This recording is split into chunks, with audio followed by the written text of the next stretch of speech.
P. Diddy. He's for sure the only dude on earth who brings baby oil to a federal raid.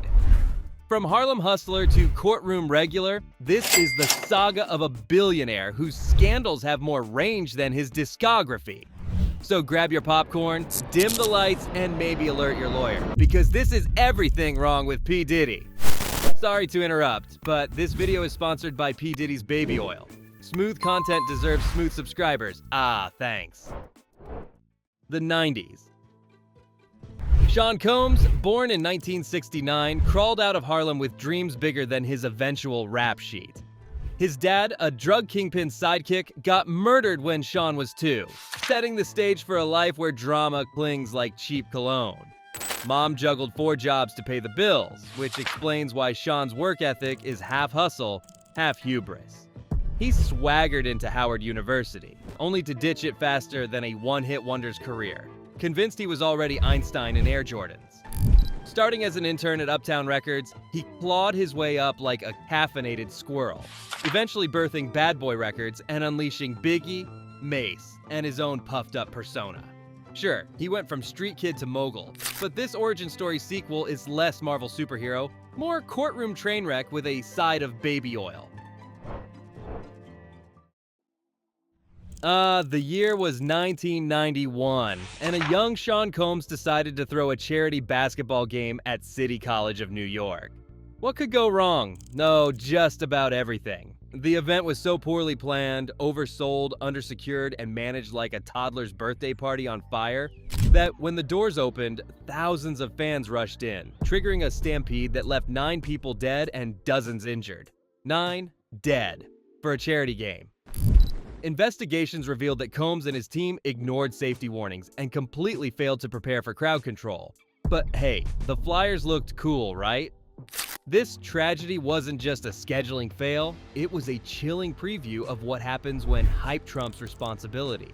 Puff may have been young, but it was a catastrophic reminder that influence without caution is a deadly cocktail. And while his career moved on, the families affected never got a rebrand, a remix, or a settlement-sized distraction. Just grief, and a legacy written in blood. Champagne diplomacy. It's 1999, and Sean Combs is throwing a tantrum because Nas's Hate Me Now video didn't edit out his dramatic crucifixion scene. Instead of, sending a strongly worded email like a normal person, Diddy storms into record exec Steve Stout's office and whacks him over the head with a champagne bottle.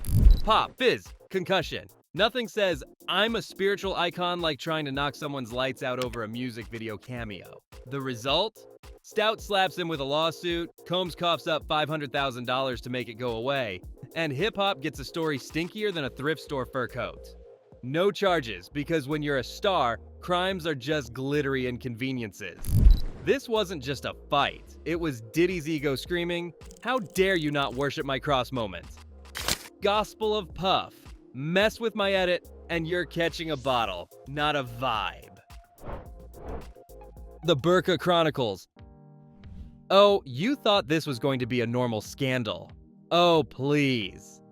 In what may be the weirdest courtroom revelation since I did not inhale, an exotic dancer testified that Sean Combs disguised himself in a burqa to hide his identity while orchestrating some, shall we say, intimate theatrics? Because when you're a billionaire under federal investigation, naturally, your first move is to cosplay as a devout Muslim woman during freak-off festivities. Allegedly walking around directing the adult circus like a demonic stage manager from Cirque du Soleil, Combs reportedly used the outfit to sneak past hotel staff, witnesses, and, common sense? Honestly, it's hard to decide what's worse. The alleged crimes or the Halloween-level disguise. This isn't just bizarre. It's discount espionage meets adult film set. And while everyone deserves the right to privacy, maybe don't go full missionary impossible with a culturally sacred garment. Club chaos. Imagine going out for a night of glitz, glamour, and gunfire. That's what happened at Club New York in 1999, where Sean Combs and then-girlfriend Jennifer Lopez found themselves in the middle of a shootout that turned a VIP night into a Law and Order episode. After a spilled drink led to a brawl, someone pulled a gun and 3 people got shot. Cue the chaos. Combs and J-Lo bolted in a Lincoln Navigator like it was Fast and Furious. Manhattan Drift, sparking a police chase that ended with Puffy being arrested for gun possession. But plot twist, he was acquitted of all charges because having a good lawyer is the real American dream. Not so lucky was rapper Shine, who took the fall and got 10 years behind bars. Diddy? He walked away clean again. It was the moment that solidified his image as a Teflon-coated mogul. Nothing sticks to this man. Not bullets, not blame, and certainly not humility. Kid Cudi's torched Porsche. Jealousy might get you ghosted, but in Puffy's case, it allegedly got you a torched Porsche. According to both Cassie Ventura's lawsuit and Kid Cudi himself, Diddy found out that Cudi and Cassie had been casually involved, and instead of, writing an angry tweet like a normal celeb, he allegedly decided to blow up Cudi's damn car, as in, set it on fire, allegedly. When asked about the incident, Kid Cudi told the New York Times, "I thought it was a joke." He really did that. And suddenly all those bad boy for life lyrics hit a little differently. The flames weren't just metaphorical, they were parked in the driveway. It's like Puffy saw Fast and Furious, misunderstood the assignment, and cast himself as the villain. If true, this isn't just toxic ex energy, it's felony level pettiness. Ex-girlfriend uppercut. Ever the romantic, Sean Combs reportedly added alleged physical assault to his dating resume in 2007, according to then-girlfriend Gina Huang.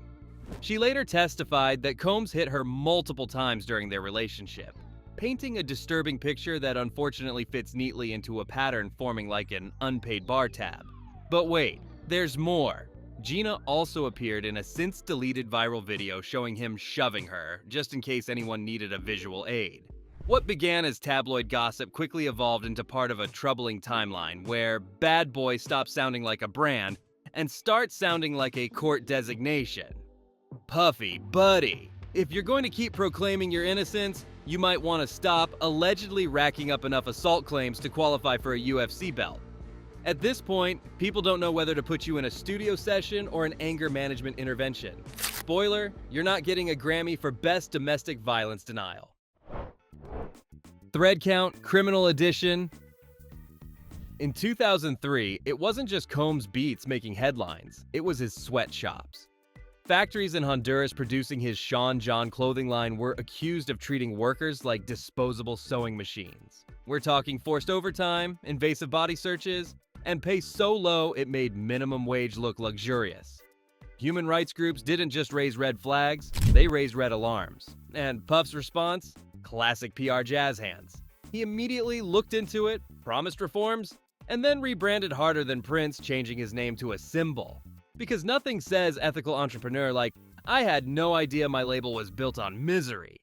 The fact that this came from a man selling $400 jeans to teenagers while workers overseas couldn't afford rice? But nah, turns out, bad boy doesn't just describe the label. It's apparently the workplace dress code too. Kitchen Confidential. If you ever thought working in a celebrity's kitchen was glamorous, allow me to serve you a steaming hot lawsuit. In 2019, Combs settled with his former personal chef, Cynthia Chef Cindy LaRue, who accused him of, you guessed it, sexual harassment and retaliation. Her claims included being called for late-night cooking sessions where she'd find Diddy in various states of undress, casually lounging like a rotisserie chicken that just got out of the shower. When she complained, she says he retaliated by cutting her hours and freezing her out like last week's leftovers. Eventually, she filed suit, and rather than let it play out in court, Combs reached a settlement. Translation: the silence cost less than a bad Yelp review. Studio shoot?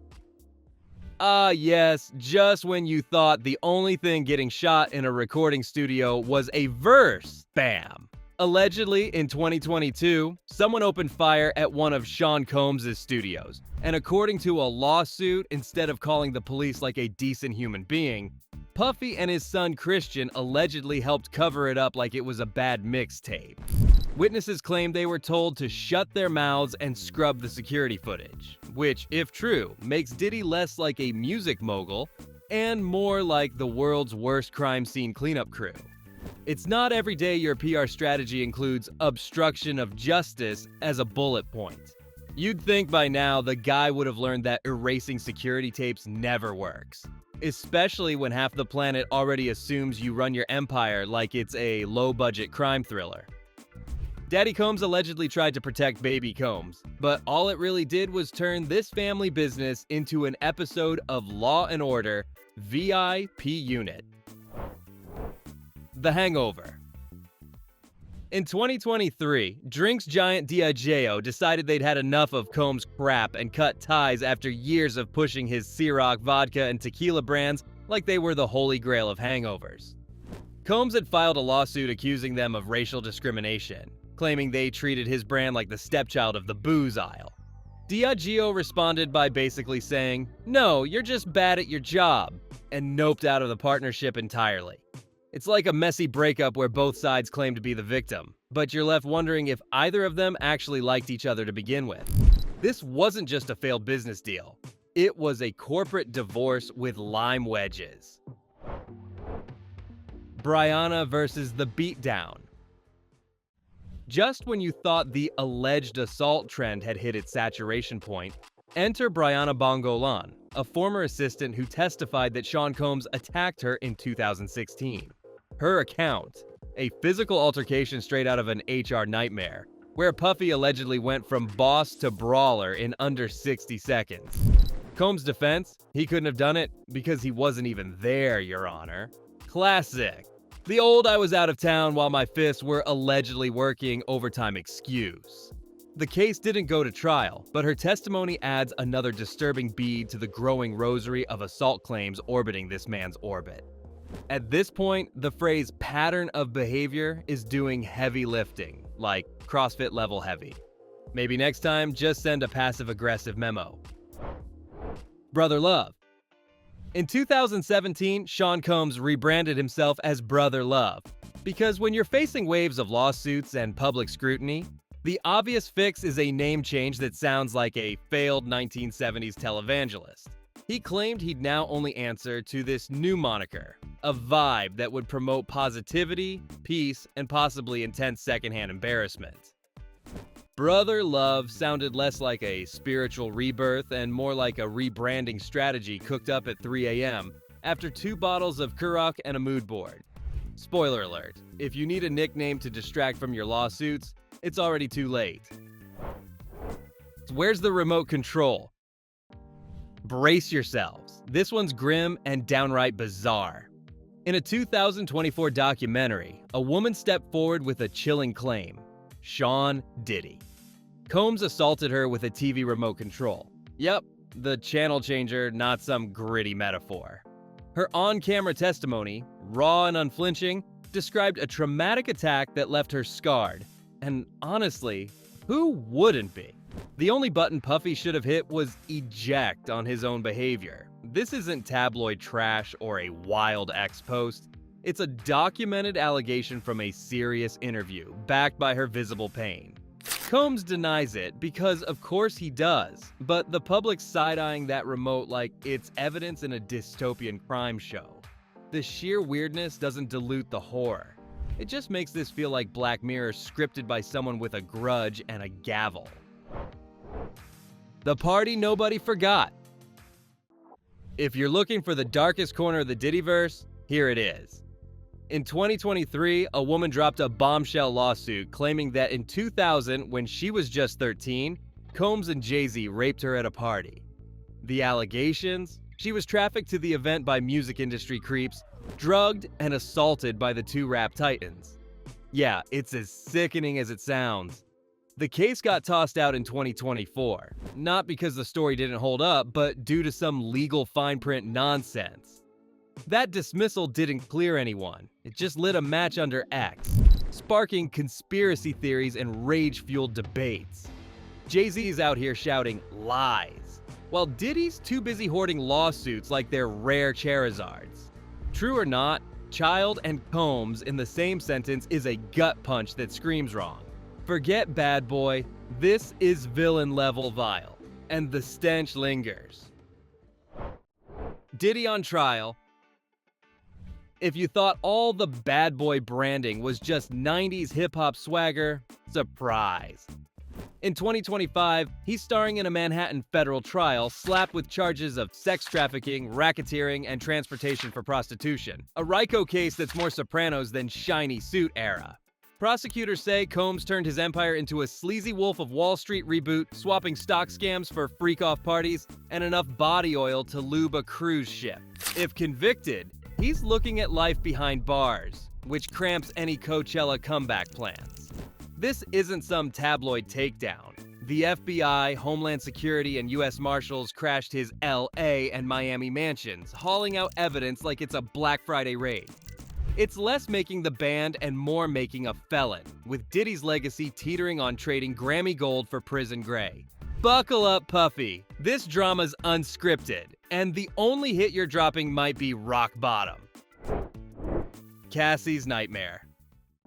Forget roses and candlelit dinners. Sean Diddy Combs' idea of romance in 2016 was apparently shoving, dragging, and kicking his longtime girlfriend Cassie Ventura in an LA hotel hallway, all caught on crystal clear security footage. The video, which surfaced in 2024, had the internet gagging harder than a bad remix. Cassie's 2023 lawsuit already spilled the tea, accusing Combs of rape, abuse, and years of coercion. But Diddy settled that faster than you can say next day delivery. In just 24 hours. Cover up or clean up? You decide, but the speed screams hide the evidence. When the tape dropped, Combs mumbled an inexcusable apology, the kind you choke out when denial's not an option. I'm truly sorry. This isn't just a red flag, it's the whole dang flag factory, with Diddy's face carved on the Mount Rushmore of celebrity creeps. His beats slap, but his behavior? That's the real knockout. Diddy's lawsuit avalanche. Diddy must have thought he was collecting Grammy nods, but in 2024, Texas attorney Tony Busby, the legal bulldog who tackled Deshaun Watson, dropped a bombshell. 120 people, including minors, lined up to accuse Combs of sexual misconduct. Now he's representing 120 accusers. That's right, 120, not a typo, making Diddy the undisputed chart topper of scandal. These aren't random X-rants, they're real clients with lawyers, gearing up for civil lawsuits or testifying in his federal sex trafficking case. Allegations range from assault to trafficking, each one a gut punch of trauma. Even if some claims fizzle in court, the sheer tsunami of accusers, 60 men, 60 women, 25 minors, drowns out any innocent plea. He said, she said? Nah, it's he said, they said, and a whole stadium just showed up. Forget NDAs, they're confetti now. If Diddy's planning a memoir, it'll need a trigger warning and a lawyer on retainer. 1,000 bottles of yikes. In March 2024, Homeland Security and federal agents stormed Diddy's LA and Miami mansions, carting off drugs, hard drives, surveillance tapes, and, wait for it, 1,000 bottles of baby oil. Yes, 1,000. It's a Costco-level lube haul allegedly linked to his freak-off parties, which sound less like ragers and more like crime scenes with a skincare obsession. No shade to personal preferences, but when your oil stockpile could moisturize a small nation, you've got bigger problems than dry elbows. The internet lost it, picturing SWAT teams lugging lotion like they're in Spa Wars, FBI edition. This wasn't just a raid, it was a greasy glimpse into Diddy's world, where bad boy apparently means bad decisions. Puffy, maybe ease up on the slippery stuff and focus on dodging those federal charges. You can't lube your way out of this one. Kanye enters the chat. If you were wondering whether this trial had enough chaos, don't worry. Kanye West showed up, briefly, for like 5 minutes. In 2025, Ye made a surprise cameo at Combs' federal trial in New York, allegedly to show moral support. But the court didn't exactly roll out the red carpet. He was seated in the overflow room with the rest of the non-billionaire peasants. That's when Ye apparently realized this wasn't a Grammy pre-party and left, probably offended that no one clapped when he entered. Twitter lost its collective mind. half applauding his loyalty, half screaming, "Read the room, Kanye." It's like showing up to someone's funeral with a Bluetooth speaker and a vibe check. The moment was bizarre, celebrity-packed, and ultimately useless. But hey, in a courtroom full of federal agents, trauma victims, and legal doom, leave it to Kanye to try and make it about Kanye. And leave it to the judge to not care one bit. Nap time for the defense. Most people fear court like the plague. Who is Sean Combs? He treats it like a nap pod at Google HQ. During his 2025 federal trial, multiple reports claimed Combs was struggling to stay awake as survivors detailed horrifying allegations of abuse, trafficking, and manipulation. Which is wild, because if there's one time in life to be extremely awake, it's while being tried for crimes that carry a life sentence. Instead, Diddy reportedly closed his eyes, drifted off, and gave the courtroom energy of bored in algebra class. Reactions ranged from, "Wow, that's cold," to, "Is he on melatonin or just morally bankrupt?" It didn't help that this moment coincided with some of the trial's most emotional testimony. If jurors were looking for remorse, they got REM sleep instead. This wasn't just bad optics. It was human decency hitting the snooze button. Pro tip: if you're facing federal charges, maybe try caffeine before court, not comas. Courtroom faces. During a 2025 hearing, Judge Aaron Subramanian nearly kicked Sean Combs out of his own trial for doing Diddy things. Puff was reportedly nodding, smirking, and making faces at the jury like he was auditioning for a reboot of Boston Legal, Unhinged Edition. The judge wasn't impressed. In fact, he called the behavior absolutely unacceptable and warned that Combs would be removed if he didn't chill out. Imagine facing life in prison and still thinking it's okay to throw shade at the jury like it's a TikTok comment section. It's not a good look, unless your legal strategy is pretend you're on a reality show. When your freedom depends on the very people you're mocking, maybe dial down the smug and turn up the humility. But no, this is Diddy. He doesn't do humble. He does expressive eyebrows and dramatic eye rolls, apparently even while Homeland Security builds a PowerPoint presentation titled, "Why You're Going to Prison." Bail? Nope. You know things are going downhill when the judge won't even let you go home while awaiting trial. Between 2024 and 2025, Sean Combs' legal team made multiple attempts to secure bail, and every single time the court said, "Yeah, we're good." Why? Because prosecutors argued he posed a witness tampering risk and a flight risk, meaning they think he's either going to silence people or run like it's a Coachella after-party. At this point, it's clear the justice system doesn't just suspect him of crimes. They suspect he's got a passport in his sock and burner phones in his baby oil cabinet. This wasn't about punishment. It was about control, about keeping him from allegedly interfering with witnesses, most of whom already needed therapy and legal counsel. No ankle monitor, no house arrest, just jail. Puffy might have danced his way through the 90s, but in 2025, the only move he's making is back to his holding cell after court. And then his lawyer left. You know your defense is going swimmingly when your own lawyer pieces out mid-trial. That's what happened in 2025 when Sean Combs' veteran criminal defense attorney Anthony Rico filed to withdraw from the case. The reason? Classified, confidential, undisclosed. Which in lawyer speak might as well be, something bad happened, but I'm not tanking my career for this circus. Rico had been defending Diddy through some of the nastiest public allegations in hip-hop history, and then just vanished like a ghosted Tinder date. Was it strategy? Conflict of interest? A moral awakening? Nobody knows, and the silence is somehow louder than a courtroom mic drop. For a man already battling allegations of trafficking, assault, and bribery, losing your top legal guy mid-fight is like your parachute detaching while you're mid-air, and then catching fire. Fans speculated everything from insider betrayal to Rico just hitting his limit. Whatever the reason, the message was clear. Even the guy paid to defend Diddy was like, "Yeah, I'm out." And there you have it. Sean Combs is a music pioneer with undeniable hustle. But his legacy is now tangled in more controversy than chart toppers. What do you think of P. Diddy? Let me know down below. Thanks for watching and see you in the next video.